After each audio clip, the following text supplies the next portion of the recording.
We are less than 3 weeks away from the start of NHL free agency, and the biggest question for the Golden Knights is the future of players like Jonathan Marchessault, Chandler Stevenson, and Will Carrier. Fox 5's Vince Sapienza is here with more very latest on this. Yeah, a lot of things going on, Vince. Yeah, that's right. As we've been reporting for weeks on end now, the Golden Knights cap situation is, well, tight, and they're not going to be able to keep everyone. However, NHL Commissioner Gary Bettman did provide some news this week that could help out a lot of teams, specifically Vegas, in keeping their own.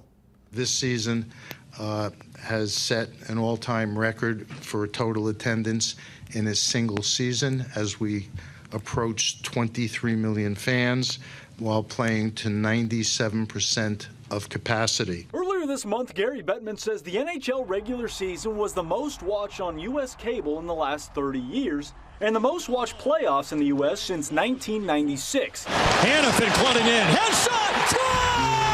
And because of those numbers, the NHL Commissioner confirmed the salary cap will increase by $4.5 million for the 2024-25 season. I know the general managers and the teams are excited to have more flexibility, and it means that the revenues are as robust as we've been telling you all along. Noah Hanifin straight away, wristing it towards it. Score! Mark Stone on the deflection! One of the other business topics included the use of long-term injury reserve, otherwise known as LTIR. It's no secret the Golden Knights have been at the center of that conversation. Players who get placed on LTIR don't have their salaries count against the cap during the regular season. But once the playoffs start, those players can be activated to play with no penalty since there's no salary cap in the playoffs.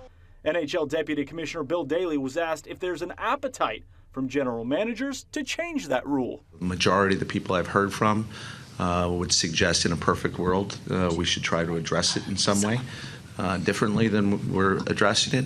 None of them thought it was a major competitive issue in the short term.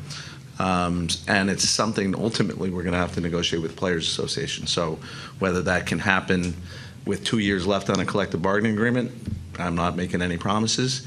Whether it's going to be something we address in a broader collective bargaining negotiation, quite possibly. Now, NHL free agency is set for Monday, July 1st, but prior to that, the NHL draft will descend on Las Vegas Friday and Saturday at the Sphere. The Golden Knights own the 19th overall pick.